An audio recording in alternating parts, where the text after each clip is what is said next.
Merci beaucoup d'être venus si nombreux pour cette séance de lecture croisée. Nous sommes très heureux de vous accueillir dans ces beaux cadres d'Award qui est en fait ces centres qui nous permet justement de communier avec l'art et avec les artistes et tous ceux-là qui interviennent dans le secteur de l'art. Donc aujourd'hui, il sera question justement de découvrir deux textes mais également deux auteurs qui sont différents mais en même temps qui se croisent sur un certain nombre de choses. Et donc on aura cette belle pièce qui a été écrite par Tatalongi Béatitude, Bate Kimboka, et puis on va avoir une autre lecture en rapport avec Actu Poésie. Et donc pour commencer, donc, ça sera un petit programme, un programme d'1h30. On va essayer de rester dans le temps. Pour le programme, nous aurons d'abord la présentation des deux auteurs, mais aussi de leurs œuvres. Ensuite, nous allons passer aux recensions. À part les recensions, on fait les lectures. Et nous allons vous donner la parole pour justement poser vos questions et avoir les réponses de nos deux amis auteurs qui sont avec nous. Alors, pour commencer ces programmes, Jésus a amené ses disciples, mais également un certain nombre de personnes qui les suivaient sur la montagne. Il a prononcé un sermon qui est resté également historique. Ça s'appelle les Béatitudes. Aujourd'hui, on ne parle pas de ces sermons, on va parler d'Hervé Tatalongi Béatitude. Sous vos applaudissements, s'il vous plaît. Quand on dit Tatalongi, il y a une part de mystère, il y a une part de, on va dire, un peu de spiritualité. Qui es-tu, Hervé? Bien. Un humain, forcément. Je suis un humain, mais je crois que je suis ici parce que j'ai écrit et j'écris de temps en temps. Et j'écris de la littérature. Ça veut dire surtout que j'ai des choses à dire. Donc je suis un humain qui a des choses à dire. Écrivain de la République démocratique du Congo, vous êtes également avocat. Est-ce qu'on peut dire que votre travail d'avocat, votre fonction d'avocat a eu un impact sur votre plume? En réalité, c'est ma vocation d'écrivain qui m'a conduit au barreau. Parce qu'elle est venue beaucoup plus tôt.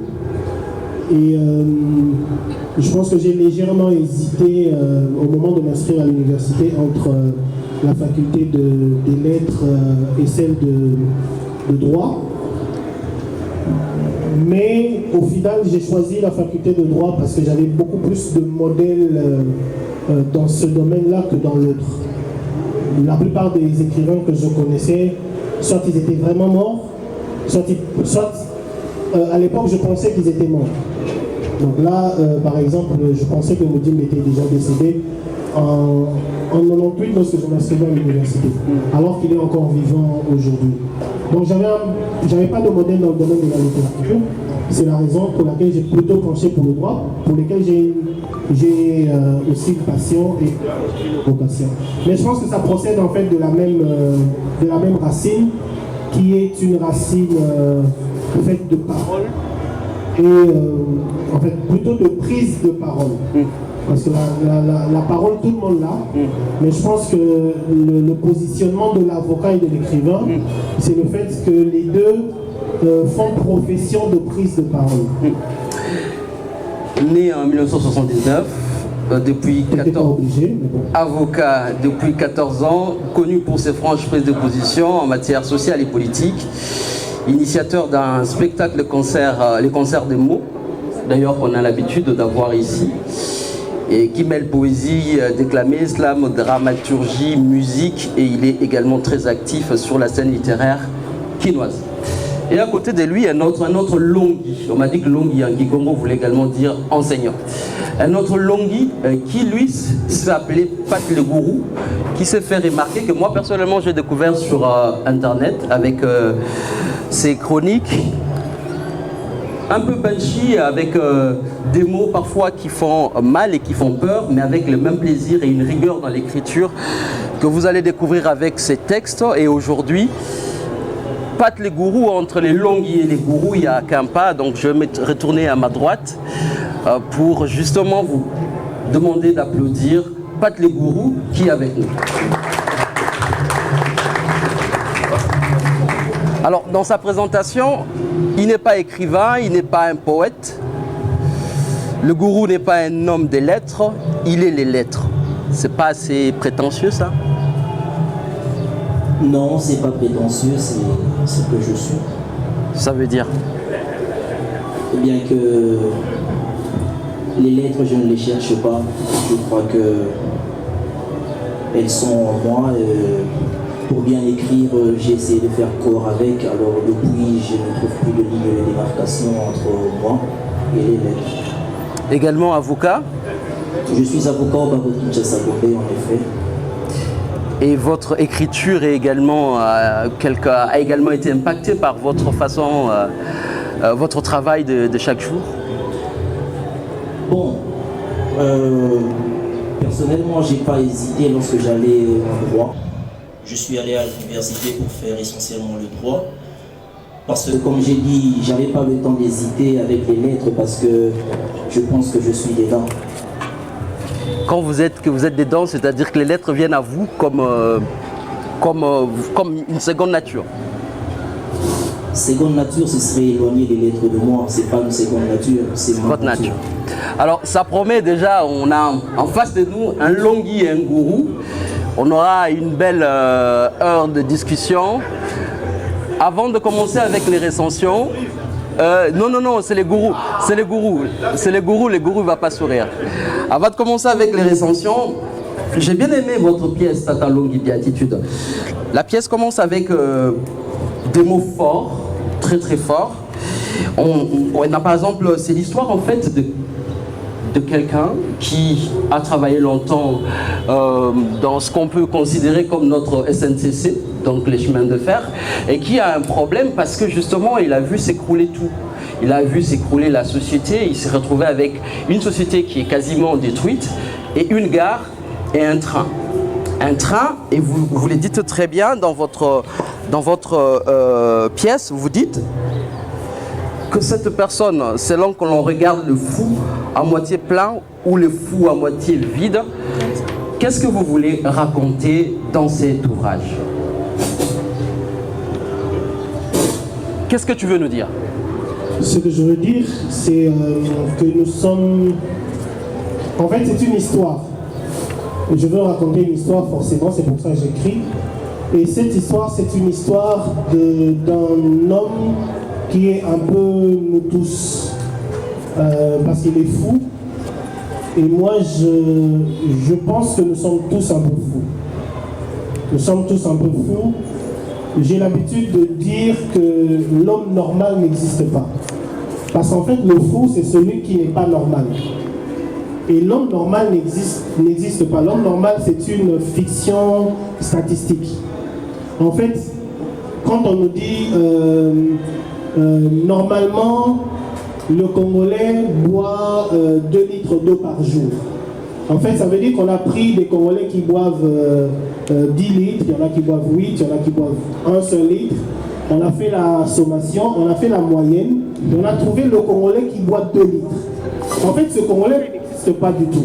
C'est un homme moyen. L'homme normal, c'est un homme moyen. Et l'homme moyen n'existe pas. Or, nous tous n'étant pas, au moins pour quelque chose, nous ne sommes pas dans la moyenne. Nous sommes tous quelque part sur un chapitre de notre personnalité, nous sommes des fous. Il y a forcément quelque chose sur lequel nous sommes fous. J'ai été très marqué quand j'étais plus jeune par la lecture d'un ouvrage que je viens de racheter parce que je l'ai toujours cherché, j'ai beaucoup aimé. C'est Les fous qui nous gouvernent. Et en fait, on décrit les présidents, certains dirigeants du monde, et on démontre qu'en fait, chacun avait sa petite folie. Il y a Reagan, par exemple, qui recevait parfois ses collaborateurs assis sur la cuve de sa toilette en train de chier. C'est un comportement de fou. Alors, mais à bien regarder tous ces comportements de fou, on se rend compte, en s'examinant sans complaisance, que nous-mêmes, nous avons chacun nos propres comportements de fou. Nous sommes tous fous. Et justement, la folie, cette folie confrontée à une réalité qui peut être difficile, qui est notre réalité, c'est un peu cette histoire-là. C'est une réalité qui rend fou, mais c'est aussi parce que dans tous les cas, nous sommes tous plus ou moins fous.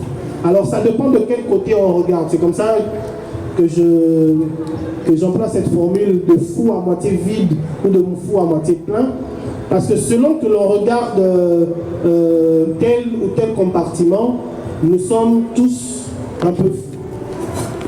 En lisant ces livres, certains lecteurs m'ont dit oui, mais ce gars il est vraiment malade, c'est un fou. Mais il y en a d'autres qui m'ont dit non, mais moi je suis un peu déçu, il n'est pas si fou que ça. Oui, mais justement, parce que nous sommes tous comme ça, un peu fous et pas fous. La même chose avec Pat Legoro, puisque le thème de la folie, on retrouve aussi beaucoup dans son recueil. On voit que c'est quelqu'un qui s'intéresse à l'actualité, non seulement politique, on voit un peu de sécurité, un peu de sport aussi. Mais là où vous vous retrouvez à un moment donné, c'est quand Pat dit, je crois même c'est le premier texte, ma poésie est pour le Congo, Fachi est le président du Congo, peu importe les tendances, je salue enfin l'alternance. Un peu plus loin, dans un autre texte, tu as raison à propos des résultats, tu parles de Fayulu, n'en déplaise à Mampata, épouse de Ngiama Makanda, le fameux candidat.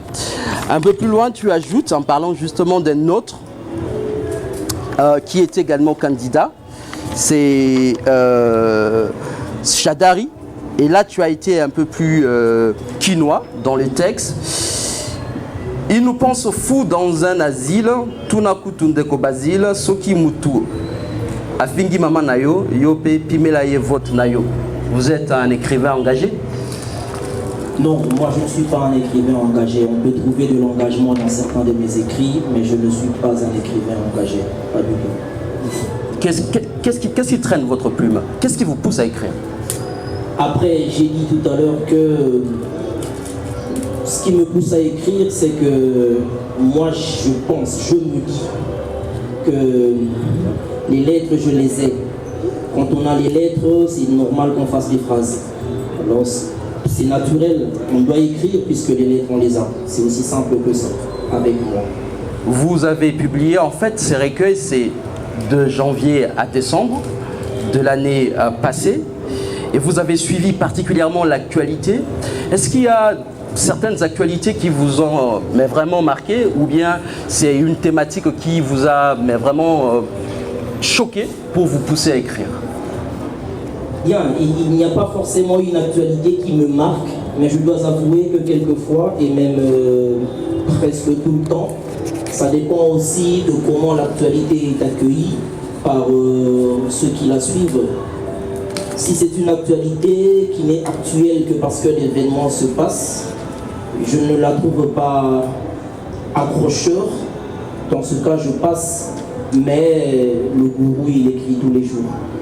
Tous les jours, j'ai vu dans l'un de vos textes, notamment vous parlez des léopards, et on a l'impression que ça, les buts qui se rentrent dans l'équipe de léopards, ça vous fait mal là. Je suis congolais, c'est le côté patriotique, c'est normal. Même si quelquefois on a envie de dire qu'on a marre du pays, mais lorsqu'on encaisse un but et que ça fait mal, c'est juste un souvenir, on se souvient qu'on appartient à ce pays. En fait, c'est cette guerre entre le problème Congo, le rêve Congo, l'avenir du Congo, on le retrouve dans les deux ouvrages. Et vous avez aussi cette possibilité d'entrer et dans les lingala et dans le français. C'est d'ailleurs ce qu'on va voir dans les premières recensions qu'on va avoir. Et pour ces premières recensions, on va commencer par la pièce de Tata Longi, Bate Kimboka. Et là, je monte. Oui. Là? Oui. Bonsoir.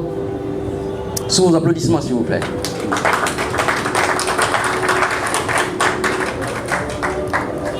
Recension, Bate Kimboka.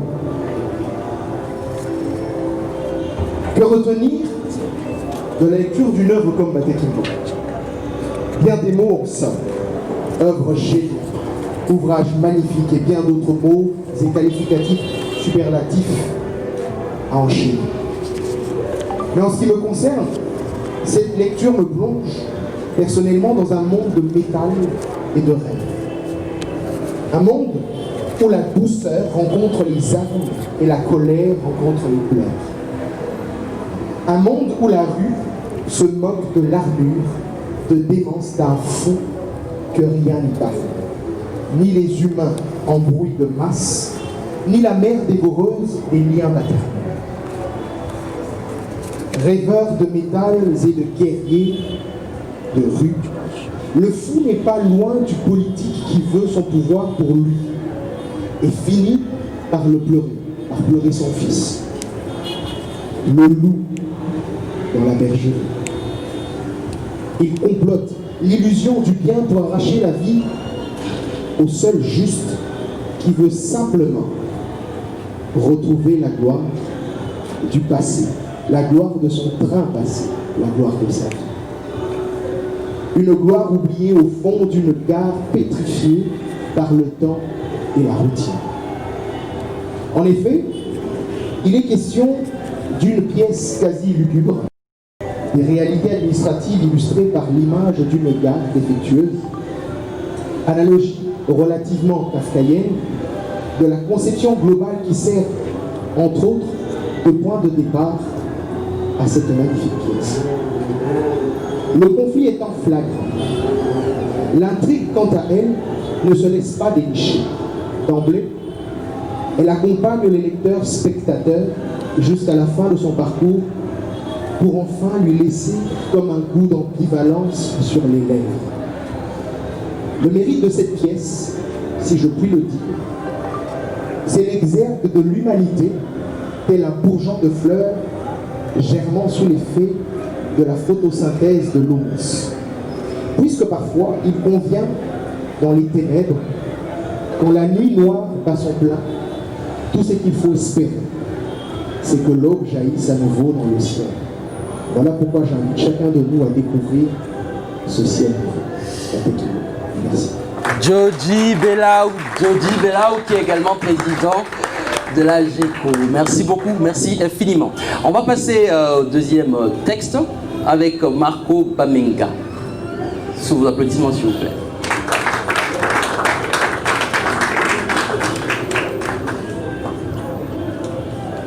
En fait, je prends ces applaudissements pour moi et pour Marco, une fois de plus, les applaudissements.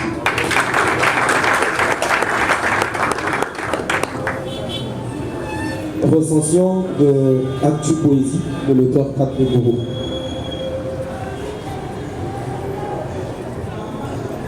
Bien avant et longtemps circulé sur la toile et provoqué toutes sortes d'émotions chez les lecteurs, les textes d'Actu Poésie, ou mieux l'actualité dans la poésie, sont rassemblés dans la peau d'un livre. Actu Poésie, l'info dans la rime. Actu Poésie est une histoire qui raconte le Congo. Un Congo à multiples facettes. Le Congo tel un patient à la santé moins stable. Le Congo qui va mal aujourd'hui, qui se soigne demain et qui réchute. Le Congo qui ne guérit pas. Un Congo conscient de sa maladie mais qui ne semble pas vouloir guérir. Un Congo qui voudrait guérir mais qui ne sait à quel médecin se fier. Un Congo où les personnages, dans la population que ses dirigeants jouent gros, et qui semble se perpétuer dans l'inconscience. Actu Poésie nous raconte ce Congo-là, le Congo de tous les jours, le Congo de l'année 2019 particulièrement. 2019 nous a offert un théâtre incroyable, des folles histoires. 2019, c'est aussi cette année qui a vu le pays vivre une alternance issue des élections présidentielles. De janvier à décembre, les textes de Actu Poésie, on le lit comme on plonge les yeux dans cet album contenant des images de nous et de nos proches. Ces photos qui retracent un parcours, ces photos qui ramènent le passé au présent. Actu Poésie, on le lit et on revit le fait qui ont marqué notre société, le fait qui marque notre société, des plus subtils aux plus remarquables. Et l'auteur a réussi à nous les raconter sous forme de poésie, genre qu'il chérit Mordicus. Poésie, oui, mais pas n'importe laquelle, précisons-le, celle faite des pieds égaux, d'une structure de la rime bien déterminée, sans omettre bien évidemment le poétique. Si aucun atteste que la poésie est un genre difficile, Si, en plus de cette complexité, d'autres parlent d'une poésie classique qui bloquerait l'inspiration, qui condamnerait à l'usage abusif de la rime, et dans des cas plus extrêmes, que la rime n'aurait rien à voir avec la poésie, Pat Le Guru s'en sort bien. Sa plume, peinte de beauté et de génie, semble nager sans crainte de se noyer au genre qu'il pratique. Une habileté qui pousse à contredire les arguments de ses détracteurs. Actu Poésie va dans ce sens. Il serait maladroit de signer que tous les textes du livre sont réussis. Non. Faire une actualité dans le contexte congolais, la relayer avec parfois des termes propres et un langage particulier d'une part, et rendre le texte un peu plus compréhensible et accessible à n'importe quel lecteur, initié ou pas à la poésie d'autre part, ce sont là les quelques éléments qui peuvent porter entrave à l'essence poétique d'un texte qui se veut être poème. Loin d'une excuse, l'auteur lui-même ne cesse de répéter « Nazamuki », comme pour avouer qu'il peut se tromper et échouer dans sa démarche. Somme toute, Actu Poésie est un de ces livres réussissant à vous arracher un sourire devant un fait qui tend plutôt à énerver. Et il n'y a qu'une raison qui puisse expliquer un tel paradoxe. Parce que c'est beau. Merci. Sous vos applaudissements, merci beaucoup Marco. Merci infiniment. On est déjà dedans, hein. Vous sentez la profondeur même déjà dans les recensions qui sont faites. On va passer directement aux lectures. Et donc je vais appeler pour le premier Allegra et Jocelyn pour Baté Kimboka. Sous vos applaudissements s'il vous plaît.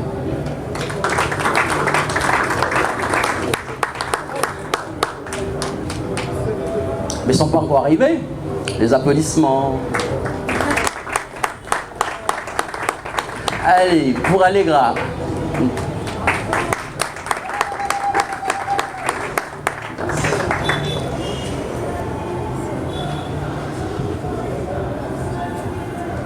Jocelyn, vous allez nous faire une bombe, hein?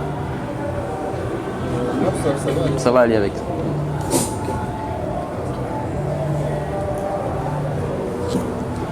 C'est le pasteur. Plus il y en a, plus il y a la misère. Je suis sûr qu'ils énervent Dieu avec leur simagrée. Et que lui nous punit de les écouter. On va me dire, laisse les oins des dieux tranquilles. On va me jeter des sortilèges pour la Kelanga Mabé. Parce que je dis ce que je pense de ces charlatans. On va me traiter de sorcier. Je ne suis pas un sorcier, mais j'aurais adoré l'être. Pour jeter des sortilèges pimentés, des mbassous bien assaisonnés au général Mfumunkoye Lombe, ce vrai sorcier qui prend la cité en otage. Moi, aucun sortilège ne m'effraie. Disons-nous la vérité. J'ai perdu la raison. Qu'est-ce qui peut bien m'arriver de pire? J'ai perdu ma femme, Simba. Et toi, tu as arrêté d'aller et de venir. Qu'est-ce qui peut bien m'arriver de pire? Je suis fou. Mais à moitié, j'insiste. C'est très important. Dans ce pays, on n'a pas le sens de la précision. On me traite de fou sans préciser à quelle hauteur se situe ma démence. Moitié. Voilà, je suis à moitié fou. Ou je ne suis qu'à moitié fou. Selon que l'on regarde le fou à moitié plein ou le fou à moitié vide. Le plus important quand on est fou, c'est de le savoir. Et surtout de savoir la quantité de dinguerie dont on est dingue. Moi, c'est 50%. J'ai une moitié de lucidité. Or, n'est pas fou celui qui sait qu'il est. On n'est pas fou de la folie que l'on reconnaît. On est fou de la raison que l'on croit posséder. La folie est notre partage à nous autres, humains. Dès que nous avons cessé de vivre comme des animaux, refusant de nous laisser conduire par les instincts et les pulsions, dès que nous avons arrêté de nous soumettre à la dictée de la nature, nous avons inauguré notre folie. Notre cerveau nous a joué des tours. Il a fabriqué de la folie avec la raison qui est sortie de lui-même. Nous l'avons appelée civilisation. Elle a commencé par nous sauver la vie. Nous étions faibles, l'espèce humaine, vulnérable, colonie consciente face à la machine destructrice de la nature. Notre folie nous a sauvés. Et aujourd'hui, nous sommes devenus un dangereux virus pour la nature et pour nous-mêmes. On ne sait jamais lequel à l'avance. Parce que la folie nous finit toujours dans un trou. On ne sait jamais lequel à l'avance. Moi, je m'en fous duquel. Je prends ma vie comme elle est venue, avec ses intentions de départ, de me blesser à mort. Et moi, je me fourre tout entier dedans. Je l'occupe à trier entre mes instants de lucidité et le reste composé de toutes mes lubies. Quand elle aura fini, il sera trop tard. Je serai déjà mort, mais j'aurai vécu ma digne vie de fou. Mes compatriotes, ceux qui se promènent armés de certitude, de posséder toutes leurs raisons, ignorant leur propre démence, m'ont surnommé Liboma, le fou. Alors que mon nom est vous, espoir. L'espoir s'est envolé, transformé en folie. Ils ne savent pas regarder en face leur propre folie. Tout ça, c'est toi. Le train qui ne part plus jamais nulle part.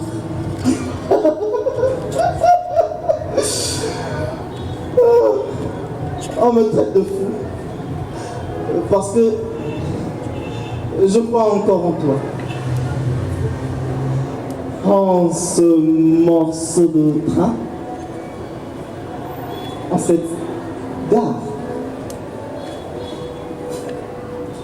Je veux partir. Je veux partir. Sortir de cette cité fantomatique. Ta cité.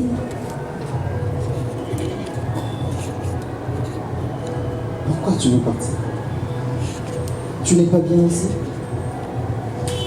Tu es encore jeune. Hein?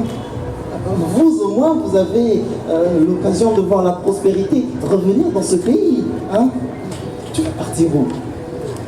Je veux partir à la cité des Lumières. Papa, la prospérité ne reviendra pas. Il n'y a plus que toi et ta folie pour y croire encore. Personne n'attend plus que ce morceau de train qui te sert de compagnon des mains. Tu es resté seul dans ta gare. Tu es resté seul dans ta tête. Tu es resté seul dans ton rêve. Moi, mon rêve, il est ailleurs. Dans l'aventure, dans l'inconnu, pas dans cette ville figée depuis 10 ans. Cette ville est sclérosée, frigorifiée. Les rêves ici sont des coucous qui sortent de leur boîte pour y rentrer. Ils ne vont jamais plus loin que des espoirs de nouvelles nuits. Vos mines. Ce n'est pas mon rêve. Et d'ailleurs, le vôtre est condamné. Tu espères que les mines se réveillent du jour au lendemain? Les mines sont épuisées. Tout ici est épuisé. Quel avenir ai-je ici? Quelle perspective? J'ai l'âge de tous les rêves. Ici mes rêves sont condamnés à perpétuité, à ne pas voler haut. Ce sont des poules et elles ne savent pas voler. Des poules mouillées, mes rêves d'ici.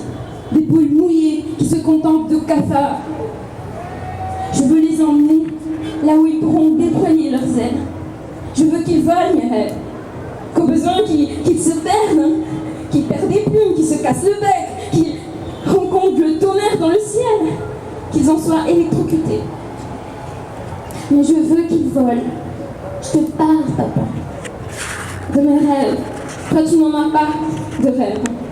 Ton espérance est le rembobinage. Tu veux revenir au passé, mais tu as embelli ton passé. Tu oublies qu'au passé, tu étais nourri et blanchi, mais prisonnier. Prisonnier. de ces mines et de leurs exploitations. Moi, j'ai d'autres rêves. Je ne veux pas d'une vie à rêver, de me caser dans un de ces postes de fonctionnaires qui mettent à l'abri ou me caser dans un bon mariage. Je veux d'une vie sous le soleil, le vent et la pluie, à construire des abris. Ma fille, notre vie te déplaît donc tant. Tu veux nous quitter, ta soeur et moi? Regarde, elle est toute petite. Elle a besoin que tu sois sa guide. Je n'ai plus la force de l'élever. Tu ne nous aimes plus. Et puis, comment peux-tu perdre la foi? Parce que tu m'as élevé. Papa, ne me parle pas de te quitter, s'il te plaît. Toi, tu nous as quittés en même temps que maman. Tu es l'ombre d'un père. Tu t'inquiètes aujourd'hui que je te quitte? Ou c'est ma sœur qui t'inquiète? Rassure-toi, papa, hein? Elle se débrouillera bien, comme je l'ai fait. Je lui ai appris à ne pas compter sur toi, comme tu me l'as appris toi-même. Je lui ai dit que son père se cache derrière sa folie pour ne pas faire face à ses responsabilités. Je lui ai appris que tu préférerais un tas de ferraille, là, un morceau de train, une vieille gare abandonnée à ta propre famille.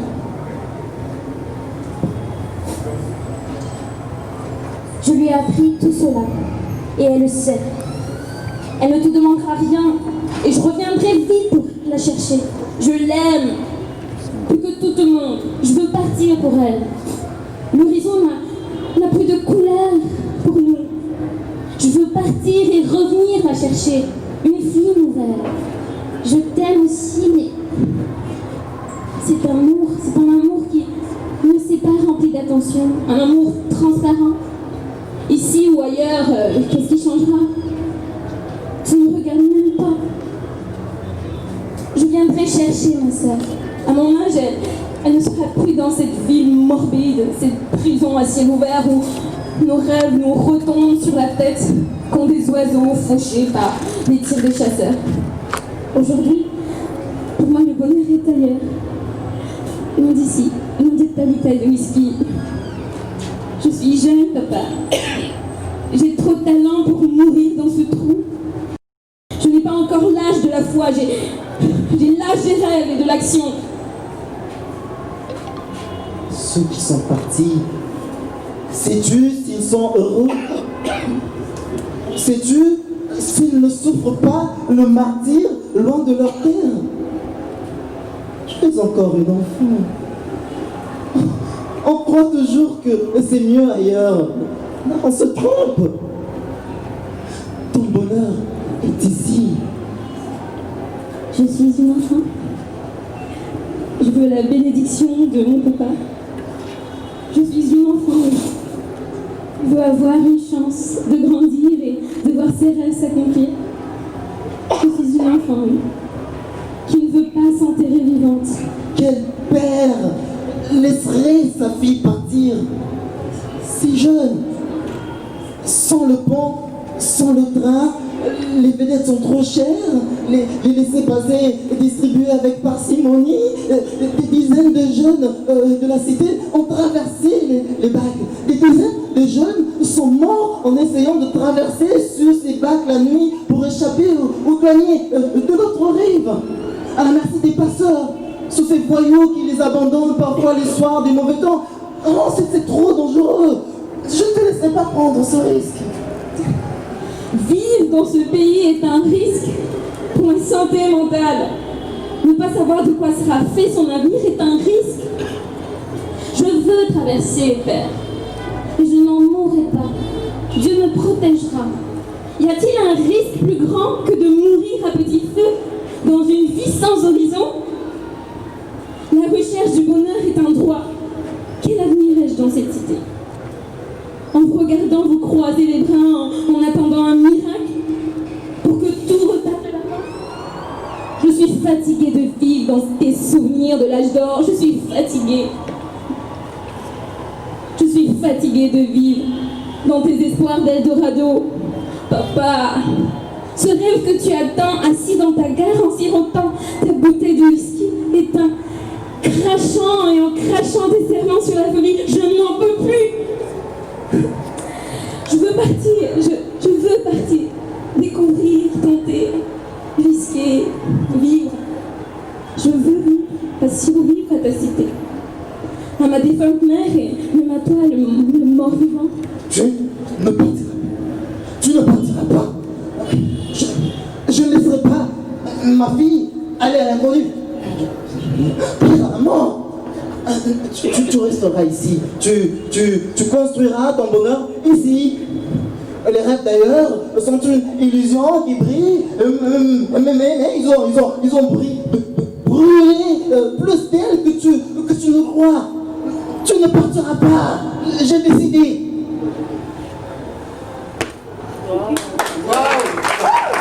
Allegra et Jocelyn, vous n'avez que ça en stock comme applaudissement.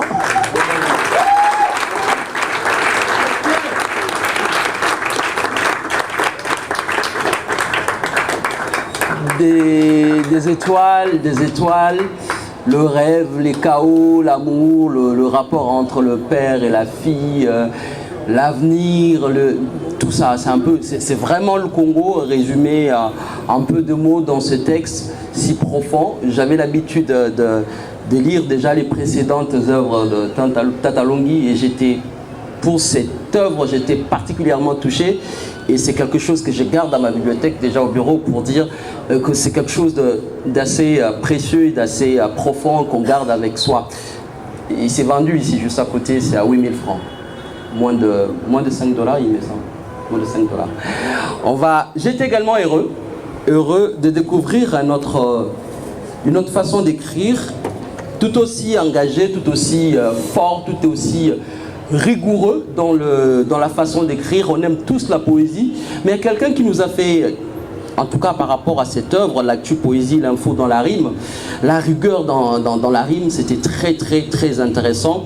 Ce texte, vous allez également le découvrir avec ces extraits qu'on a choisis, avec cette lecture que va nous faire Marco et Florence, sous vos applaudissements s'il vous plaît.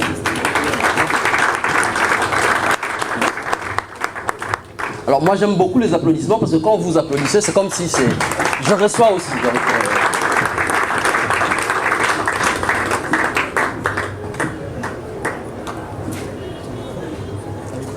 vous pouvez prendre ça aussi, je vous en prie.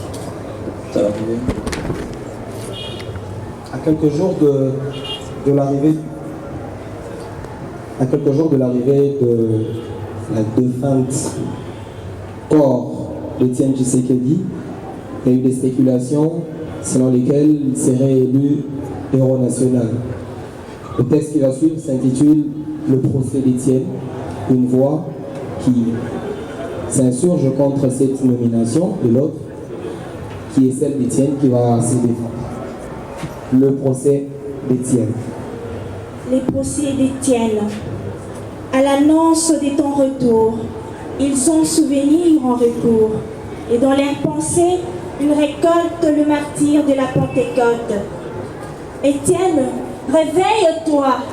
Étienne, on t'accuse. Ils demandent, héros tué, puisque ces gens tu as tués, car ministre de l'Intérieur, l'air mort, c'est toi l'instigateur. Étienne, réveille-toi. Étienne, on t'accuse.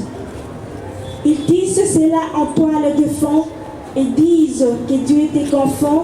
Ton corps au stade de martyr sonnerait comme un repentir. Étienne, réveille-toi. Étienne, on t'accuse. Ils disent tu n'es pas héros. Ton combat résultat zéro. Ils te comparent à Lumumba. C'est tout en cursus qu'on abat. Étienne, réveille-toi. Étienne, on t'accuse. Ton parcours serait imparfait, ainsi leur argument s'est fait. Sur quoi se base ton mérite? Sa seule pensée les irrite. Étienne, on t'accuse. Étienne, que réponds-tu? Les dires me sont parvenus de ces assertions saugrenues. Dans la mort, voilà je m'enfonce, je plaide. Voici ma défense. À vous tous, vous qui me jugez, est-il héros sans défaut? Penser contraire serait faux. Le plus grand de tous, le Christ, fouilla au temple et rendit triste. À vous tous, vous qui me jugez, Lumumba, héros national, ses actes sont dans les annales. Il plongea le Kasaï en guerre, cette histoire est des naguères. À vous tous, vous qui me jugez, Ali ignora le drapeau, crime qui mit son titre au repos. Moïse tua Égyptien, agit-il de ce fait en bien? À vous tous, vous qui me jugez, on dit de Kabila le père qu'il coupa des mains et fit peur. Lui, pourtant libérateur, plongea certains dans la torpeur. Pareils exemples sont légion, même s'ils ont causé lésion. Ces hommes ont sonné des départs. Chacun d'eux est un être à part. À vous tous, vous qui me jugez, le héros n'est pas sans défaut, et ses qualités loin sont faux. Ne peuvent effacer ses erreurs, ni même en réduire tes leurs. Par-dessus tout, je suis humain, et les fautes sur le chemin ne sont pas de moi l'apanage. Je ne vise aucun empênage. À vous tous, vous qui me jugez, ma demande, partir en paix, de repos, donnez-moi un peu. Plusieurs années j'ai combattu, enfin la vie m'a abattu. Étienne, avant la sentence, au peuple la cour rappelle le prix qu'on accorde aux soldats et l'honneur lié au combat. Des bavures il peut y avoir, si greffé n'est pas un devoir. 13 raisons d'être triste. 13 raisons d'être triste. Il y a 3 ans, elle n'avait que 10 ans. Ils ont voulu faire d'elle une adulte, mais aujourd'hui, face à cette insulte, la pauvre n'a que ses larmes d'enfant. Il y a 3 ans, elle n'avait que 10 ans. Les lèvres n'étaient encore que fillettes, qui, sans doute, faisaient rêver ses parents. Les voilà dans un tourment de tristesse. Une adulte est faite pour un seul homme, la petite en a récit 9 tragédies. Oui, c'est ainsi qu'on les nomme, désormais son corps ne sera plus neuf. Ma pauvre feuille que mouille mes larmes se déchire un peu comme son humaine. Soldat de lettres, stylo et mon arme, comment écrit-on barbarie humaine? Il y a 3 ans, elle n'avait que 10 ans. À quelques années de la maternelle, serait-ce plus fort être médisant, en soutenant peine correctionnelle? La voix qui murmure dans mon oreille n'est pas celle de la petite fille. Non, j'entends ces garçons tels des abeilles qui bourdonnent en lui lançant des défis. Je vois la meute dévorant sa proie sur l'ensemble de nos réseaux sociaux. Elle crie, elle pleure et vomit. Pourquoi lui imposer ces fardeaux? Il y a 3 ans, elle n'avait que 10 ans. Les promesses d'avenir lui souriaient. Hélas, le présent s'est fait menaçant du bon lendemain qu'elle enviait. Il y a 3 ans, elle n'avait que 10 ans. À la musique du viol, la volant en piste. Il y a 3 ans, elle n'avait que 10 ans. Là, elle a 13 raisons d'être triste.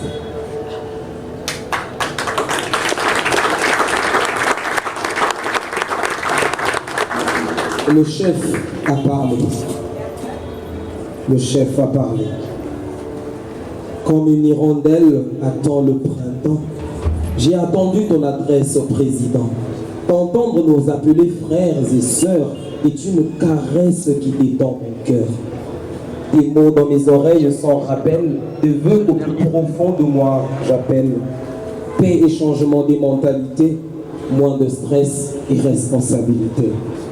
Tous me parlent un langage que je connais quand mes espoirs défilent sous mon nez depuis bientôt plusieurs années déjà, puisque nos dirigeants sont des najas. Félix, ma tristesse me fait ombrage, mon désespoir me retient en otage. Ta présentation m'a paru très belle, mais le pays a fait de moi rebelle. Tu rêves d'un Congo fait d'un seul camp. Je veux un Congo où les dirigeants sont du peuple la plus belle grandeur. Sauras-tu m'apporter cette candeur? Ton élection, il faut que tu le saches, n'est pas diable la victoire du cash. Ton père nous disait le peuple d'abord. C'est pour cela qu'avec toi nous sommes d'accord. Que tu t'en souviennes, je m'en réjouis. Mais c'était hier et nous sommes aujourd'hui. Écoute, mon être en déconfiture attend beaucoup de toi dans le futur. Certes, Et son jour ne sont que briefing, comme tous les messages d'un meeting. Mais il laisse entrevoir ta volonté de marcher dans la même volonté. Fachi, tu rêves d'un Congo meilleur, alors que ton sommeil t'emporte ailleurs. Là où les fonctionnaires sont impayés, là où tous nos espoirs sont balayés, là où l'enseignement est vraiment gratuit, là où nous ne serons pas éconduits. Et à ton réveil, nous serons tous là, pourvu que de toi, nous ne soyons pas là. Merci.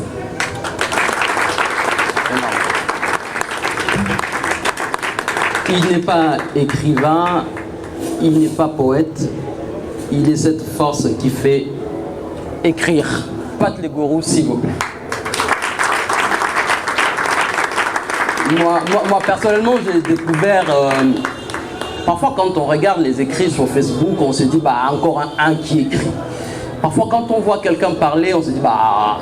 Mais là, on a un texte, 300 pages, mais c'est un texte fort qui résume, en fait, notre année, l'année par rapport à l'actualité, par rapport à notre histoire, par rapport à notre mémoire. Quand vous avez terminé, vous avez signé aujourd'hui, quand vous lisez, c'est là, pour 2019, aujourd'hui on est en 2020. En lisant, en vous rélisant aujourd'hui, qu'est-ce que vous retenez de l'année 2019? Merci. Il est difficile de retenir particulièrement quelque chose, sinon on risquerait de penser qu'il y a eu un événement en termes d'intensité supérieur à un autre. Chacun des événements, chacune des actualités a marqué son temps. De 2019, ce que l'on peut retenir, si l'on veut vraiment retenir quelque chose, ça va être cette alternance-là qu'on avait tous souhaité. C'est pour ça que dans les lectures de tout à l'heure, j'ai préféré qu'on souligne justement des aspects tant de Étienne que de Félix, dans les différents espoirs que l'un et l'autre ont pu justement nous donner, et dans les différents désespoirs aussi, parce qu'ils sont humains. On peut dire que 2019, comme je vais me répéter, sera plutôt marqué par l'alternance que par autre chose. Le Congo que vous avez peint également dans votre pièce, je me retourne vers Tête à longue béatitude, c'est un Congo où on a, mais vraiment, on a les chocs entre le rêve, on l'a dit tantôt, et cette folie, la folie que nous avons, que nous vivons nous tous, mais aussi beaucoup d'espoir, mais de l'espoir bâti entre guillemets sur rien. Quand vous écrivez une pièce comme ça, on vous sait également très poétique. Est-ce que, comme vous l'avez dit dans l'un de versets, je vais les dire comme ça, est-ce que ça vous rend plutôt sage ou philosophe? Bon, moi j'ai la prétention que je suis un peu philosophe. Ça fait partie des quelques prétentions que j'ai. Parce que j'aime bien regarder les choses qui sont derrière les choses. Et effectivement, je décris le Congo certainement parce que le Congo c'est le local d'où je pars. Mais l'autre prétention c'est peut-être de chercher l'homme, l'humain. La bataille entre le rêve et la froide réalité, c'est quelque chose de profondément humain. À vrai dire, c'est l'enjeu de toutes les vies. Parce qu'on passe toujours du rêve à une réalité un peu plus terre à terre. Et au niveau des nations, c'est clairement exacerbé par des pays comme le nôtre, où justement les choses les plus banales, les plus évidentes, sont de l'ordre du rêve. On va dire qu'un gars qui a fini des études, il rêve d'avoir un travail, alors que ça devait être juste un projet.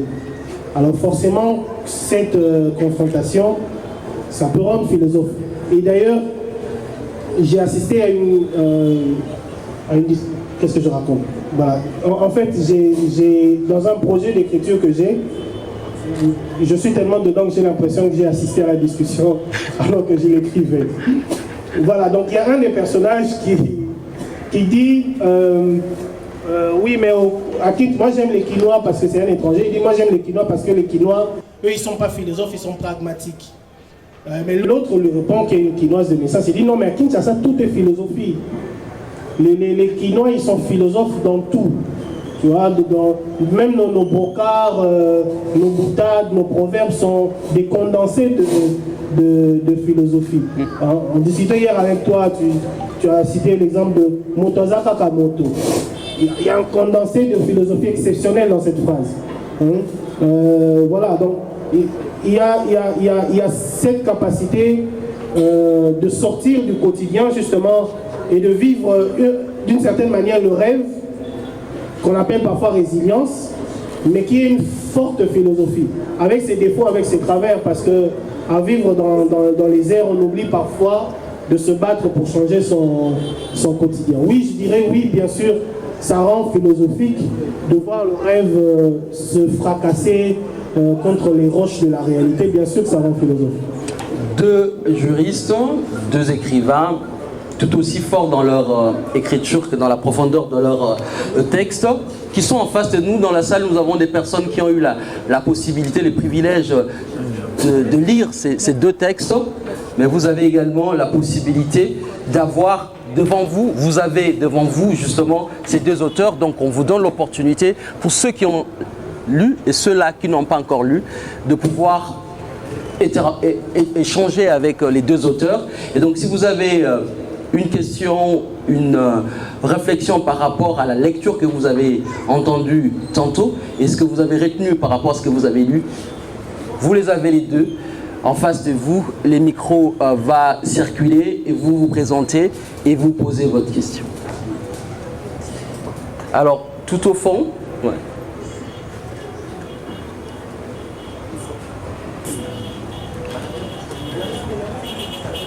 Il est où le micro? On va faire simple, comme ça vous venez devant, comme vous posez votre question. Bonsoir. Bonsoir. Bonsoir. C'est Richard Ali. Je voudrais avant tout féliciter les deux auteurs, donc, le poète et les deux sont des poètes de toute façon, Patrick et Tatalongi. Ma question, c'est une question, je me suis mis à la place du modérateur. Les questions de fond, on les aura lors du jeudi critique. Hein. Là, c'est la fête. Voilà pourquoi je commence par vous féliciter. Je suis content que finalement Patrick Legault ait souri 2 fois. C'est une question du modérateur, c'est-à-dire, voilà, je vais demander, puisqu'ils sont face à face, ces deux grands amis, voilà, qui s'aiment tant, et je voudrais donc savoir ce que pense Béatitude de la lecture du poème de Pat Legault, et c'est que Pat Legault pense de la lecture de texte de Béatitude. Voilà. Merci beaucoup. Amicalement en tout cas. Merci. Ok. Mais c'était ma dernière question. Mais comme tu l'as toujours fait comme ça, merci de me l'avoir volé, merci. Je vais commencer par Patrick. Pat Legault, qu'est-ce que vous pensez, au-delà même de la présentation qui a été faite ici, de ces textes de Tatalongi Béatitude? Bien.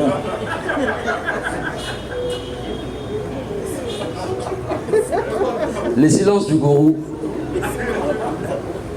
Bon ben, le problème c'est que Richard a fait exprès de poser la question et je trouve ça totalement déloyal. Alors, j'ai beaucoup aimé le style, surtout le style des acteurs qui ont redonné toute vie à ce texte-là. Il faut dire que dans la mesure où moi je suis dans une catégorie de textes qui demandent à vivre d'eux-mêmes, parce que la poésie est censée justement emporter pas seulement l'être, mais l'ensemble de l'être. Je suis habitué à cela, alors il est beaucoup plus difficile de lire un texte comme les textes de Béatitude comme ce genre de texte-là, les lire et s'emporter directement, ça fait très difficile, de sorte qu'on a besoin et du texte et de l'acteur. Si les acteurs étaient nuls, j'aurais certainement mis ça sur la tête de Bia. Heureusement qu'ils n'ont pas été nuls, ils ont bien fait leur job. Alors pour revenir à Béatitude lui-même, tel que ça a été écrit, ça m'a beaucoup plu, parce que le plus important c'est l'image. Le plus important dans l'écriture, comme il l'a fait, c'est de la dérision. C'est avoir cette capacité, ce pouvoir, justement, de déplacer le lecteur et l'emmener sur une scène où il pense lui-même vivre ce qui est écrit. S'il a réussi cela, c'est bien. Et si je voudrais me mettre dans la peau d'un critique, je dirais que le texte, il est réussi. Il est réussi. Et pour finir, je pense que ça a été bien exploité aussi, le côté à la fois philosophe et philosophique qu'il met dans le texte. Et je continue de dire que la difficulté avec ce genre de texte, c'est que les lire isolément peut poser problème, contrairement aux gens que moi je fais. Alors si dans la lecture, on a retrouvé cela, et que dans la représentation, on a aussi retrouvé, je crois que je suis obligé d'applaudir. Finalement, quand on applaudit, moi, en lisant la pièce, je me suis retrouvé un peu dans une saison au Congo d'Aimé Césaire, la pièce écrite sur justement Patrice Lumumba, où on avait ces chaos. Je ne sais pas si vous avez ressenti la même chose, cette omniprésence du chaos dans le texte.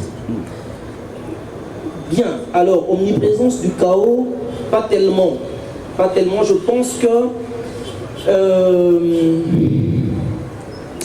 de mon point de vue, le chaos est présenté, mais après, il n'est pas aussi chaotique que ça, parce que l'auteur réussit quand même à embellir les angles de ce qu'il nous présente.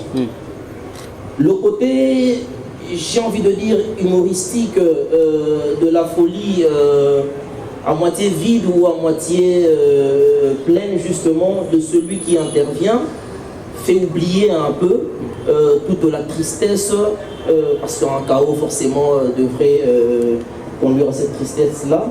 Ça réussit à faire oublier. Alors, ce que j'ai pas beaucoup aimé, c'est justement que de réussir à oublier ce chaos-là. On l'évoque, mais très facilement on l'oublie. Je pense que dans ce que Béatitude a écrit, c'est certainement ce qui m'a pas beaucoup plu, mais ce qui m'a plu en revanche, c'est la possibilité de faire oublier ce chaos. Ça a été magnifique. Merci beaucoup. La même question, Béatitude, par rapport au texte écrit et lu, présenté ici. Je pense que le travail de l'écrivain, c'est un constructeur de mémoire. J'ai toujours donné l'exemple d'un événement qui a eu lieu, je crois, l'année passée, l'incendie de Notre-Dame, qui a ému la France entière, mais un peu le monde aussi. Mais je crois qu'en réalité, ce qui a ému le monde et la France, c'est pas seulement le bâtiment. Je pense que dans un coin de la tête, ce qui a ému le monde, c'est la représentation qu'a réussi à donner Victor Hugo de ce Notre-Dame-là. Et donc les écrivains ont un travail de mémoire, de construction de mémoire.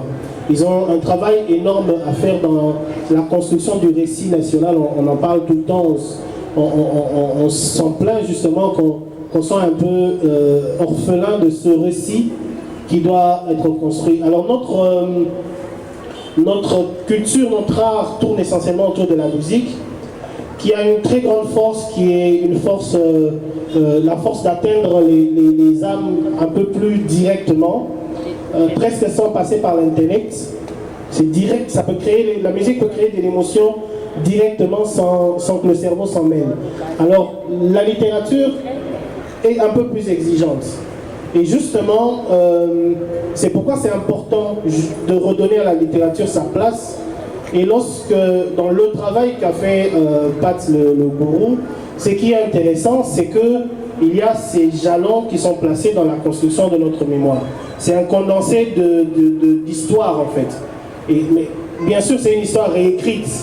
Mais c'est justement ça le travail de l'écrivain, de réécrire l'histoire.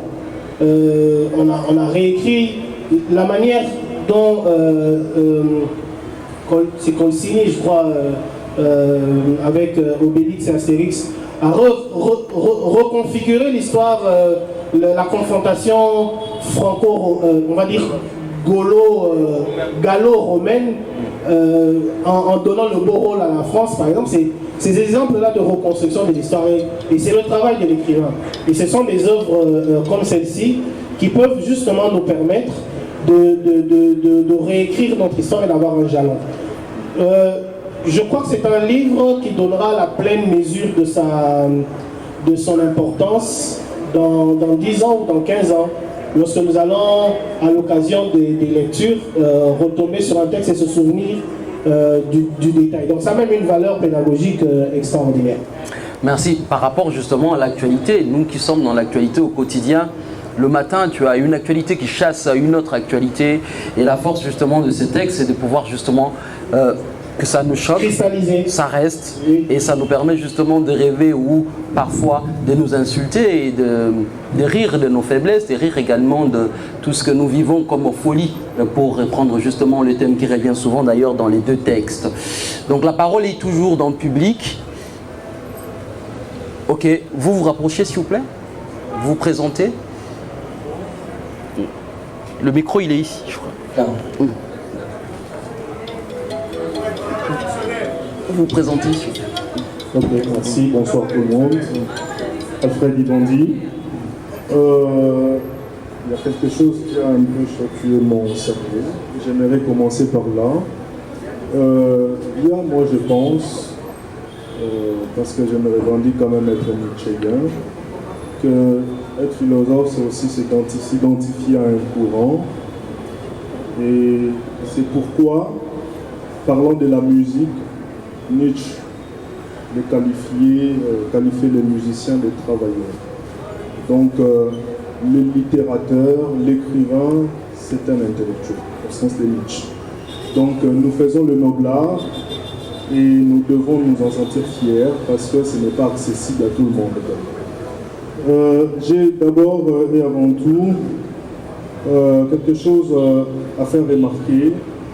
C'est qu'on a, par rapport à la critique de Pat, ce qu'il faut noter, c'est que la poésie, c'est quelque chose qui se lit dans la puissance de l'instant et du moment, donc de l'ici et maintenant. Ce n'est pas la même chose avec du théâtre, avec du roman. C'est quelque chose qui devrait emporter. C'est un catharsis qui naît avec la durée.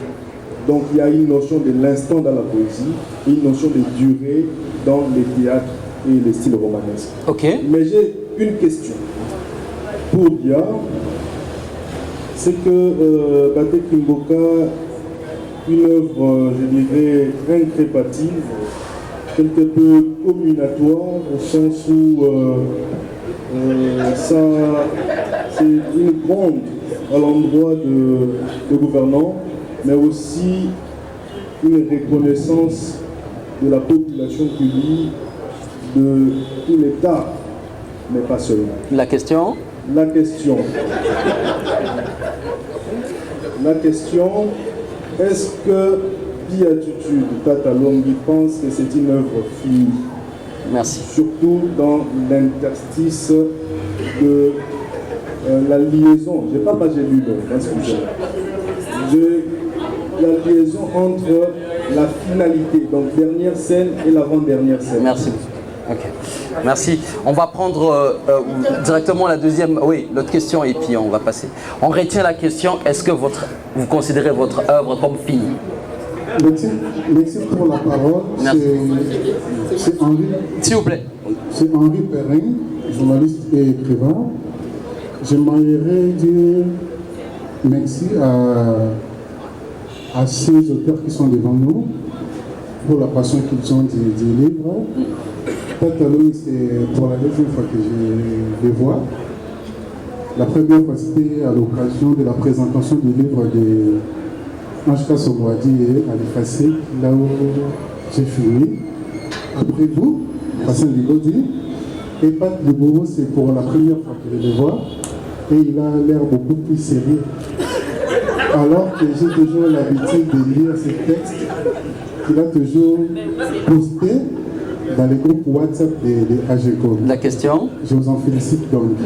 Alors ma question, quelle place laissez-vous à l'imagination dans vos écrits? D'autant plus que ce que j'ai remarqué, vos textes sont en train beaucoup de réalité de l'actualité que nous vivons tous les jours. J'ai pu vous rappeler, votre texte postérieur, c'était relatif à la libération de Mokuna, et les textes postés, je crois, le 24, c'était relatif à la maladie qui a frappé Afrique. Tu veux le texte? Merci beaucoup. On prend les deux. Henri Perrin, il y a quelqu'un qui avait posé la question. Merci Henri, merci beaucoup, merci infiniment. On va commencer par Béatitude. Vous considérez votre œuvre comme finie? Non. Forcément, c'est une tranche, enfin un roman, une œuvre littéraire, c'est une tranche de vie. C'est un peu comme si on entrait dans l'intimité des personnes, dans la vie des personnes, et à un moment donné, on quitte leur intimité. Ce serait facile de tout résumer, de tout finir, mais justement parce que c'est facile, ce ne serait pas intéressant. Et je crois que comme dans la vie, quand on va visiter une famille amie, on partage leur quotidien, et à un moment donné, il faut partir. Et je sais, en tant qu'écrivain, c'est souvent une déchirure au moment de finir, de s'arrêter. Quelquefois, on ne résiste pas à la tension, à la tentation de vouloir mettre un final en beauté, comme ça on les laisse tranquilles et heureux. Mais je pense que quand on résiste à cette tentation, c'est encore mieux de laisser un peu de doute. Parce que dans la vie, justement, il y a toujours un peu de doute sur le lendemain. Même la mort n'est pas une fin, parce que la mort pose toujours la question de l'héritage, du legs. Voilà, donc il y a toujours un doute. Même le jour où on s'en va, on se demande qu'est-ce qu'on va laisser, qu'est-ce qui va rester. Donc, moi, ça ne me dérange pas que ce ne soit pas fini. Au contraire, s'il y a cette impression, je crois quelque part j'ai réussi quelque chose que je voulais effectivement transmettre. Eh bien, votre épilogue, c'est un peu aussi comme dans l'histoire du Congo. Quand on pense que c'est fini, en fait, c'est jamais fini. C'est l'histoire du Congo, mais c'est l'histoire de la vie, du monde. C'est voilà, on a vu les révolutions, les printemps arabes. Il y a eu plusieurs épisodes, n'est-ce pas? L'Égypte, on a fait tomber Moubarak, et puis il y a le frère musulman dont j'ai oublié le nom qui a pris le pouvoir. Et puis après, Al-Sisi qui est un Moubarak, New Look est revenu. On peut dire la même chose de l'Algérie, on peut dire la même chose en remontant plus loin de la Révolution française, n'est-ce pas? Il y a eu, la Bastille est tombée, mais après il y a eu Napoléon qui a été peut-être plus totalitaire que les rois. Donc on peut même remonter plus loin jusqu'à Rome, n'est-ce pas? On a tué César parce qu'il voulait devenir dictateur à vie, et en tuant César, en fait, on a créé Auguste. Voilà, ça finit jamais. C'est jamais fini, c'est un malaise infini. Merci, merci beaucoup. Alors, Pat Legourou, la grande difficulté, justement, si on prend l'exemple qui a été donné, la difficulté de sortir de l'actualité pour en faire une œuvre littéraire qui reste dans les temps. La place de l'imagination, la place de l'irréel dans votre texte.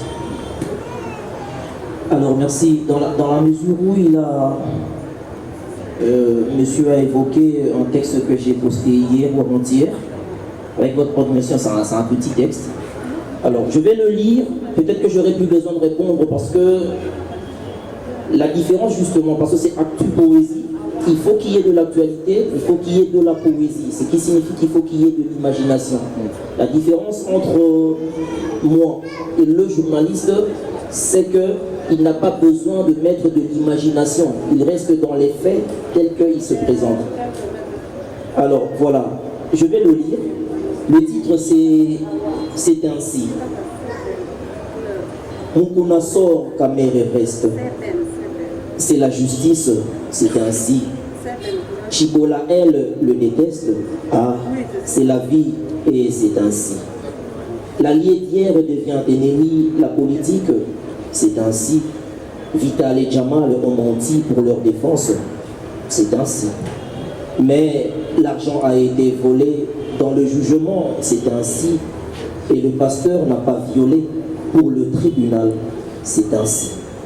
Nous avons vu sa nudité, c'est Internet, c'est ainsi.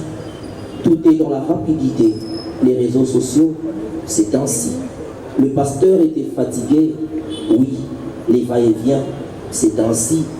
Mamie filmait sans paniquer, et quand on piège, c'est ainsi. Elle était aussi toute nue, le sacrifice, c'est ainsi. Paraît-il si saugrenu, il le fallait, et c'est ainsi. De la prison Mukuna part, c'est le verdict, et c'est ainsi. Est-ce pour lui nouveau départ? Je n'en sais rien, et c'est ainsi. Alors, si je lis ce genre de texte, je fais passer l'info que Mukuna est sorti, je n'ai plus besoin de répondre à la question de la part d'imagination, parce que je pense que tout ce qui a été dit pour emballer le lecteur et pour emballer le texte, ce n'est que de l'imagination que certains pourront qualifier de fiction. Donc j'ai une grande part d'imagination dans ce que j'écris pour que je sois dans l'équilibre actu, poésie. Et même dans l'écriture, au-delà de l'imagination, dans l'écriture, vous avez également un rapport assez, on va dire, très fort avec la rigueur, dans votre façon d'écrire, dans le choix de vos vers, dans les choix, et vous calculez, vous comptez tout. En effet,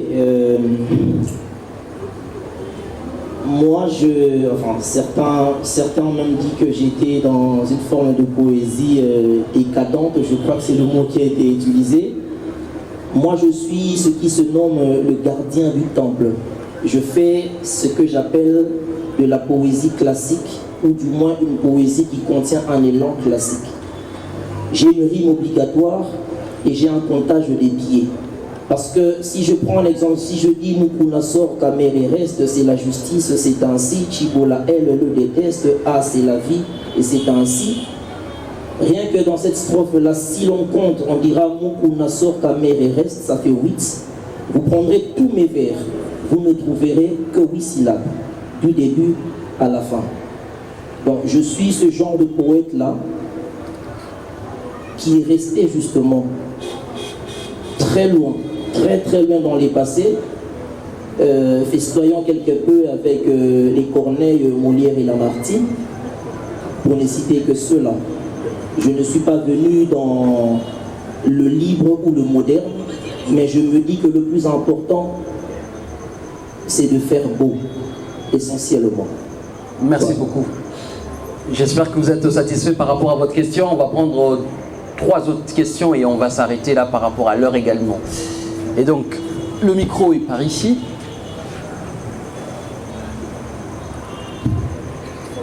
Bonjour. Bonjour madame. C'est Fanny Mbadou. Je suis très contente d'être parmi vous. Ce sont les deux auteurs d'aujourd'hui, les anciens camarades, on s'est longtemps perdu de vue. Pour l'un, Tatan Lombi, j'ignorais complètement qu'il écrivait. Je ne suis pas très fréquente dans les cafés littéraires. Une fois, je crois, j'ai eu à le voir, mais je ne savais vraiment pas du tout qu'il écrivait. Félicitations.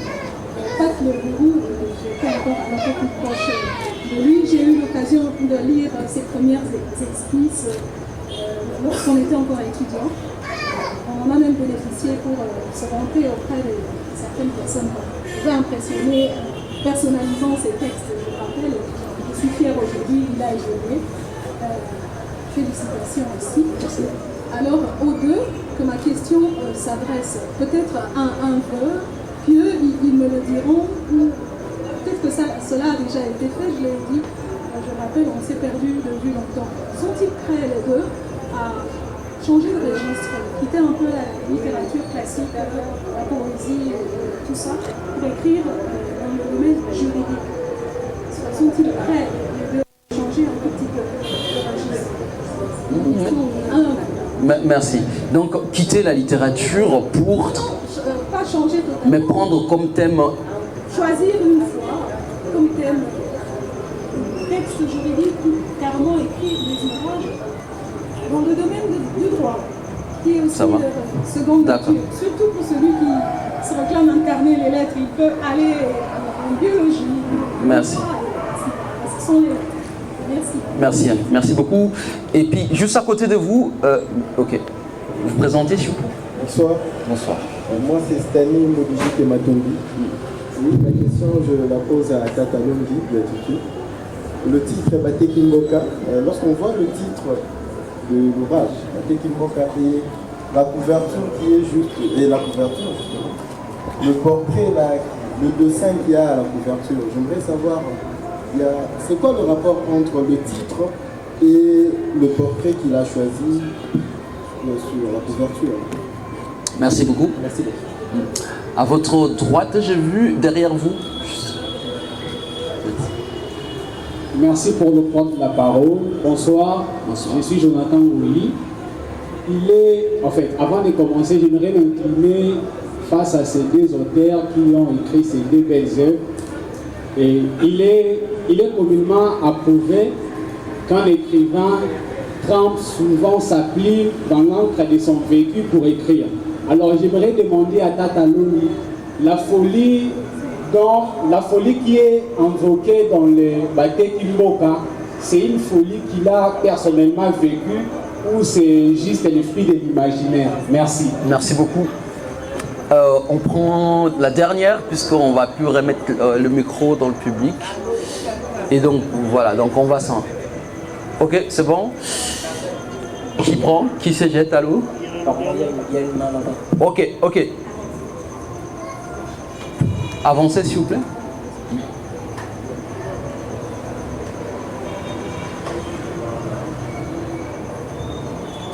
Bonsoir. C'est Ben Kamanda.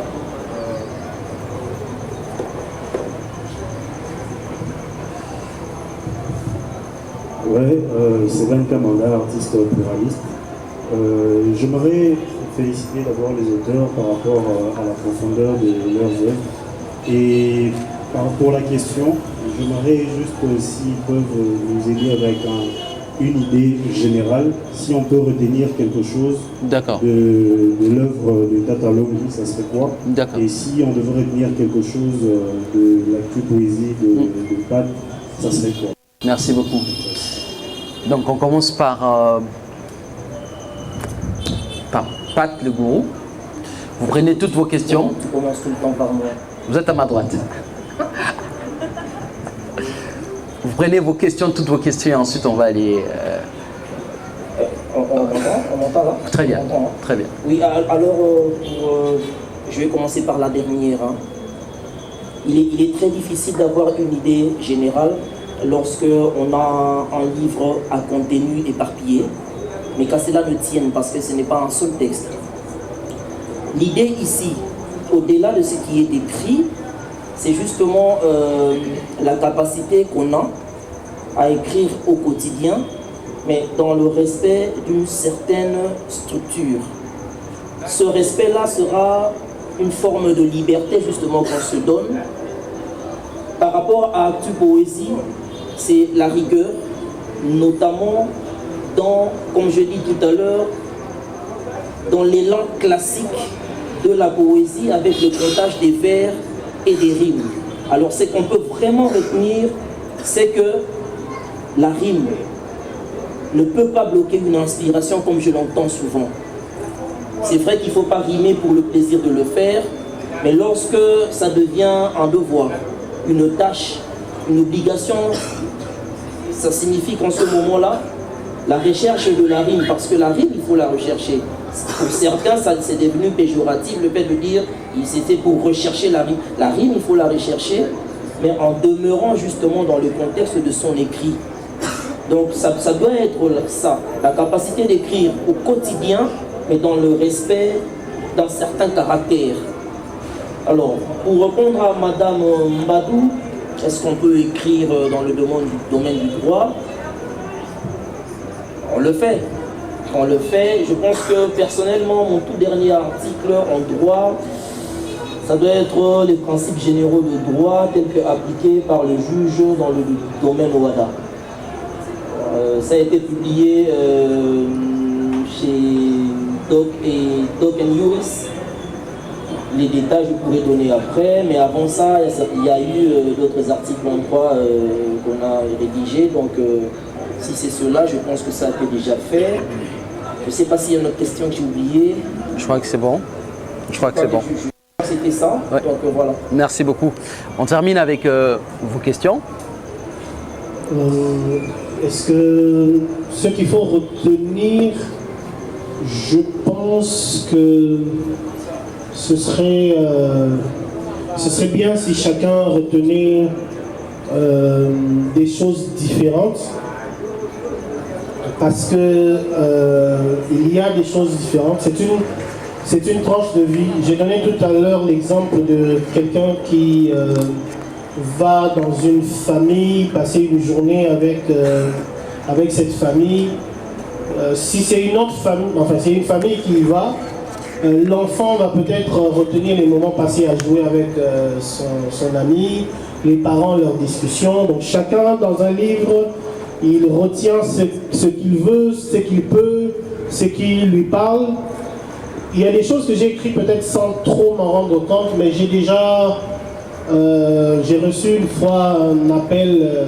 Après, c'est des choses que je voyais parfois à la télé, un artiste vous dire il y a tel retour qui m'a ému, c'est pour ça que je fais ce métier. Je trouvais qu'il se la pétait un peu.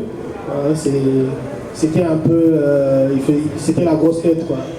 Mais je me suis rendu compte que c'est vrai, parce qu'une fois j'ai reçu un appel d'une qui est par ailleurs avocate, une mère de famille et tout ça, mais qui, en me parlant du rapport entre le père et la fille, la manière dont ça l'a touché, s'est mis à pleurer. Ce jour-là, j'ai été très ému, j'ai été effrayé même, parce que je me dis, en l'écrivant, ce passage du rapport entre le père et la fille, c'était vraiment pas mon sujet principal. Voilà, c'est quelque chose sur lequel je suis passé sans m'en rendre compte. Je me dis, mais attention, j'ai l'impression qu'il faut que je fasse attention à chaque phrase que j'écris. Elle m'a dit textuellement, oui, comme ton personnage, mon père, il se cache derrière une forme de folie pour fuir ses responsabilités. C'était très très effrayant. Donc avoir la prétention de dicter ce que le lecteur doit retenir de mon ouvrage, ce n'est ni utile, ni même très, j'ai envie de dire très bénéfique pour moi. J'ai vraiment envie d'avoir cette richesse des retours, que certaines personnes fassent attention à de petits bouts de quelque chose que j'ai sémé sans peut-être m'en rendre compte. J'ai discuté un jour avec un auteur qui me disait que parmi, dans un des romans qu'il avait écrit, et parmi les personnages, il y avait un personnage qui lui faisait mal. Est-ce que vous, quand vous avez écrit votre pièce de théâtre, est-ce qu'il y a de passages, est-ce qu'il y a un personnage qui vous a aussi marqué, choqué par rapport à son histoire? Évidemment qu'on est dans le domaine de la fiction, mais votre fiction, elle est vraiment dans notre vécu. Oui, j'ai une anecdote au sujet de l'écriture du livre. Quand j'écrivais ce livre, j'avais l'habitude de lire à haute voix. Et je sais, en général, ça embête les autres membres de la famille, mon épouse en l'espèce. Voilà, parfois elle s'enfuit, elle va dans un coin. Mais une fois, j'étais en train de lire le passage du fou qui a, on va un peu spoiler, qui a perdu sa fille. Et c'était drôle parce que elle qui était allée tout au fond, j'ai vu qu'elle avait versé une larme. Et le plus choquant, si on veut, c'est ma fille qui à l'époque avait, je crois, un peu moins de 2 ans, qui lisait, je ne sais pas si c'était le timbre de ma voix, s'il y avait une tension, un drame qui se jouait dans sa tête, et elle s'est mise à pleurer. Elle s'est mise à pleurer, elle était triste. Bon, après, j'ai quand même découvert qu'elle a une sensibilité particulière parce qu'elle pleure quand il y a des chansons tristes. Mais voilà, c'est pas tellement l'histoire, mais cet épisode fait que ce petit passage-là, il est chargé d'émotions pour moi parce que souvent je n'ai pas... L'écrivain, contrairement aux musiciens qui chantent et voient les gens au concert, nous quand on écrit, c'est un acte solitaire, presque, mais ensuite le lecteur lui aussi c'est un acte solitaire. Et donc on n'a pas toujours ce rapport-là, sauf peut-être avec le théâtre. Mais là, c'était une occasion où j'ai vu ce que les mots pouvaient faire. J'ai parlé de l'autre cas, mais c'est aussi un autre cas parce que ça, c'est des gens qui sont proches. J'ai vu ce que des mots pouvaient faire. Et je crois que ça rend beaucoup plus responsable dans ce travail. Ce qui, au début, est peut-être un hobby, j'écris parce que j'aime bien. Mais après, ça devient une responsabilité. On sent que des mots ont un poids, que des mots peuvent faire quelque chose. On vous sait également très porté vers tout ce qui concerne la question culturelle. On a les concerts démos, on a vos autres écrits. La question de madame, est-ce que votre appétit pour la chose juridique est parti? Mais non, pas du tout. C'est extrêmement épuisant d'être plusieurs personnes dans un seul corps. Mais je crois que j'aime beaucoup cette fatigue que j'ai le soir lorsque j'ai été dans la même journée avocat, chercheur en droit, parce que je le suis, écrivain, un peu saltimbanque, musicien, si on veut. Voilà, j'aime tout ça, j'aime tout ça et je me sens accompli pleinement dans tout ça. Déjà, il ne faut pas oublier, déjà, le travail d'avocat, c'est un travail très dynamique, c'est presque un travail physique. À la fin, on est physiquement fatigué parce que je bouge un peu moins. Maintenant, j'ai 15 ans de métier, j'ai quelques relais sur lesquels je peux m'appuyer. Mais ça reste un travail très physique. Et donc, je suis un peu préparé à ça. Je n'ai pas du tout abandonné le droit. Je suis directeur d'un centre de recherche qui produit une revue qui a été une revue en papier, donc les juristes dont a parlé Pat Le Gourou. Donc, j'écris moi-même et puis surtout, je dirige la revue qui est passée au numérique parce que c'est le temps du numérique. Maintenant, la revue électronique, elle s'appelle doc-et-juriste.com. Donc, ceux qui veulent voir ce que j'ai écrit en tant que juriste peuvent y aller. Mais ce qui est intéressant, c'est que moi, j'ai commencé à écrire comme juriste. Dès que j'ai fini, j'ai écrit, j'ai été membre de j'étais membre du comité de rédaction de la revue du barreau, à l'époque à Gombe, la première génération. Et donc là, j'avais déjà publié plusieurs articles. Et d'ailleurs, quand j'écrivais, je me souviens, parfois on me disait, mais tu écris tellement bien. Enfin, pardon, je me vante un peu. Ce qui n'est pas faux. Mais j'écrivais le droit, on me disait, ouais, mais c'est bien, c'est pas seulement juridique, au fait. Je crois que ça contribue à me réveiller. J'ai publié, comme j'ai dit que j'ai commencé à écrire très jeune de la littérature, mais j'ai publié comme juriste avant de publier comme écrivain. La dernière question, je crois qu'on parlait de la folie. J'avais dit tout à l'heure que la folie, c'est quelque chose qui nous habite. Parfois, je suis pris moi-même de vertige de folie. J'ai l'impression... Je crois que si j'étais pas moi, je considérais que je suis fou. Alors, pour me consoler, je me dis que c'est plus ou moins le cas pour tout le monde. Je crois que Et donc, je fais plus attention maintenant à la folie de chacun. Je suis sûr que tout le monde est un peu fou. Un peu fou, voilà. Patient, par exemple, toi, tu es journaliste, mais tu n'aimes pas être mis en avant. Je crois que c'est une forme de folie. Tu devrais t'asseoir sur un canapé. Merci beaucoup. On va terminer. C'est fini. Merci beaucoup. Mais l'autre question, c'est de savoir, puisque finalement, vous deux, garde ça, j'en aurais besoin. Finalement, vous êtes comme non seulement juriste, mais vous avez plusieurs, comme on dit, cordes à Arc, et vous avez déjà écrit précédemment, et vous n'êtes pas que dans l'actualité, et donc vous préparez un autre texte qui sera loin de ce que nous sommes en train de consommer aujourd'hui. Est-ce que vous pouvez juste, avant de terminer cette partie, juste nous briefer qu'est-ce que peut être vos prochains projets? Tu commences encore par moi. Exactement. Je termine par... On peut faire exception, on commence par bien. Non, vas-y, on termine. Bon, il y a certainement dans un futur très proche, il y a d'autres publications qui viennent. Il y en a une en droit et 3 dans le domaine de la littérature.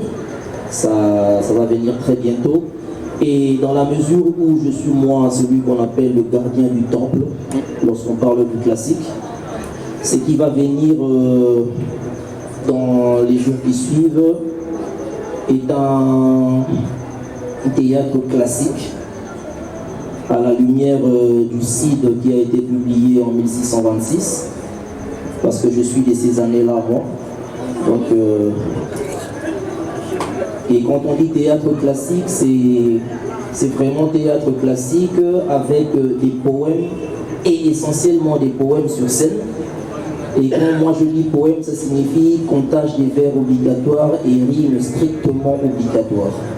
C'est en cela que je ne prendrai que du classique, et ce sera le genre classique avec dans l'esprit de celui qui lit des rideaux qui montent et qui l'on baisse. Ce sera cela, un peu pour donner une réponse à ceux-là qui nous titillent un peu, pensant que on ne peut faire de la poésie ou des poèmes que dans le recueil avec des textes isolés et séparés, mais on n'aura pas sur scène une poésie, mais sur scène des poèmes. Ça veut dire que ta carrière en tant que, on va dire, littéraire ne fait que commencer.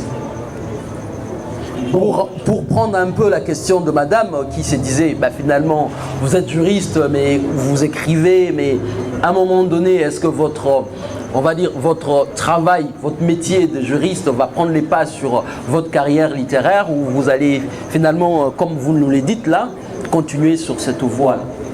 Personnellement, je pense qu'il n'y a même pas de comparaison à faire. Nous, on a l'avantage, quand j'ai dit nous, je me permets de parler à la place de Béatitude aussi.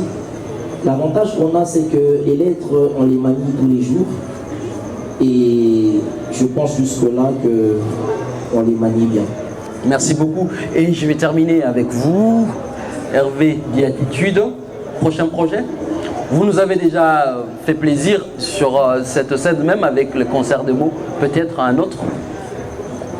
Oui, bien sûr, il y aura d'autres concerts de mots, je l'espère. Mais le concert des mots, c'est vraiment quelque chose que je voudrais j'ai envie de dire quelque chose de collectif, même si ça commençait plutôt individuel, mais au fil des éditions, c'est devenu beaucoup plus collectif. Donc peut-être que sur la scène, je prendrai de plus en plus de recul, mais le concert des mots va continuer. Il y aura probablement avant la fin de l'année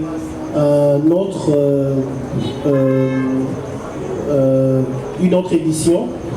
Peut-être sans public encore une fois, parce qu'on a bien aimé le live aussi, c'est des sensations différentes. Mais on va retrouver un public probablement en début de l'année. On voudrait quelque chose qui soit encore plus grand que ce qui a déjà été fait. Pour les projets personnels, bien sûr, j'ai des morceaux d'écriture autour de moi. Peut-être ça donnera quelque chose, des morceaux de romans. J'ai pris goût au théâtre, donc j'ai des morceaux de théâtre. Par contre, la publication d'un recueil de poésie, je vais laisser ça peut-être pour plus tard. Voilà, j'ai envie vraiment d'expérimenter le roman et le théâtre à fond. Et voilà, j'ai plusieurs. C'est difficile parce qu'on ne sait jamais ce qu'un projet va donner, mais j'ai beaucoup de projets et puis je laisse les choses se faire et se construire lentement. Merci beaucoup et ça sera la fin de ce programme. Tatalong Béatitude, Bateking Mboka, c'est vendu ici, juste à côté, à l'entrée, 8000 francs, c'est même pas $5.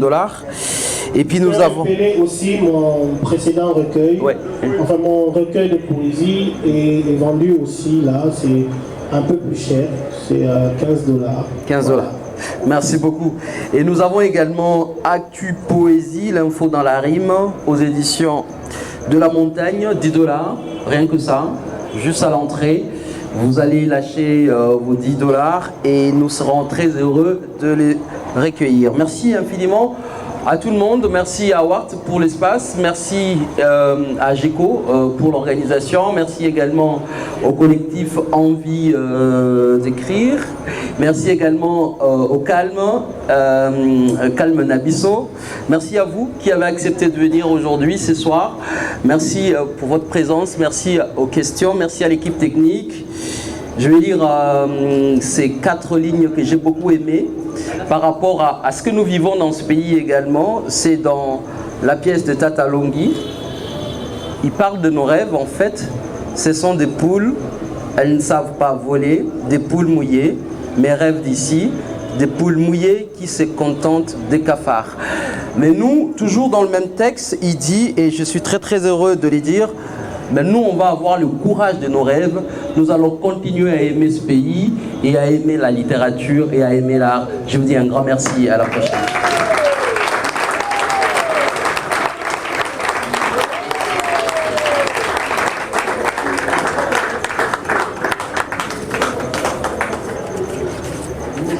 Bien. Et Silite. C'est la 3e fois que tu souris, hein? 4e. La 4e. Ah, tu as compté? Merci. Bah de rien mon cher. Depuis la remarque de Al, j'ai tout ça c'était pour filmer, tout ça. Non, mais c'est le gourou. Non, mais il faut qu'il assume. Dans le personnage. Ah bah oui, bah oui.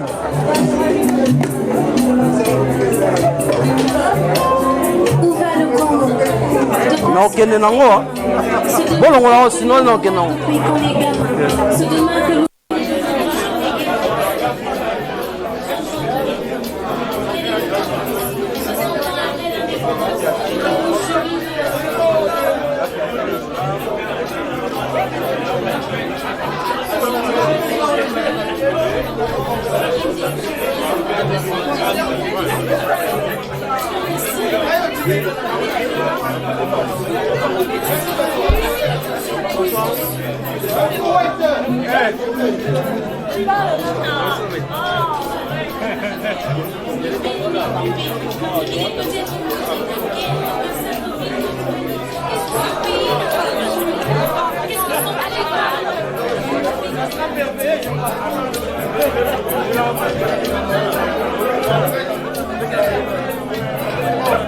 Je suis toute petite, j'entends nos aînés dire que des beaux jours nous attendent dans l'avenir. Ils parlent du futur comme d'une terre lointaine, où le bonheur est facile à saisir. J'ai plus de voix, et j'ai vu le rêve s'assombrir. Kongo yanzala, tobungisa elikanyo sonamite. Kongo masusu bamona kalola, mpona bayimboka ekoma belife. Toyebaka kaka nzambe akosala. Tokoma baaktiviste na bareseau sociaux. Yo tokobongisa yango. Soki topesani po elongo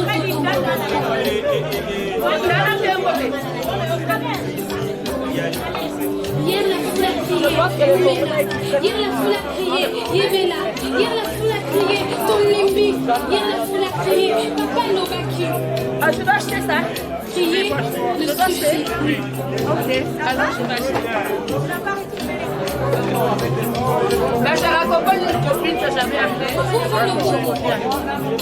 De quoi sera fait demain? Ce demain qui a tenu nos rêves depuis qu'on est gamin. Ce demain que le monde a prédit glorieux pourtant incertain. Ce demain qui dépend de l'effort conjoint de nos mains. Ce demain présent, ce demain patient. Faut-il vraiment attendre demain. La signature. Moi, je suis la semaine prochaine.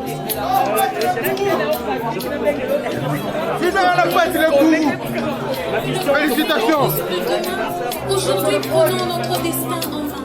Unis par le sang, unis dans l'effort, pour un Congo fort et prospère, bâtissons ce beau pays.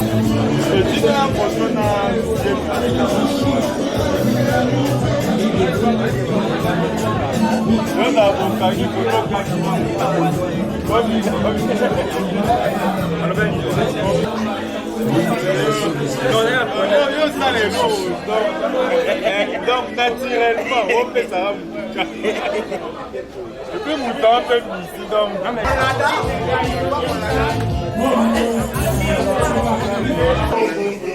Déjà parti. Lyrico. Ouais. Tu parles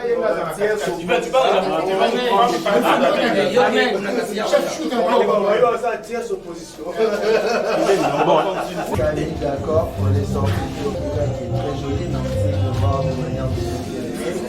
Après, bon, bonheur surtout, pourquoi pas, si on revit quelques têtes qu'on a encore vu, tentez-vous bien checker.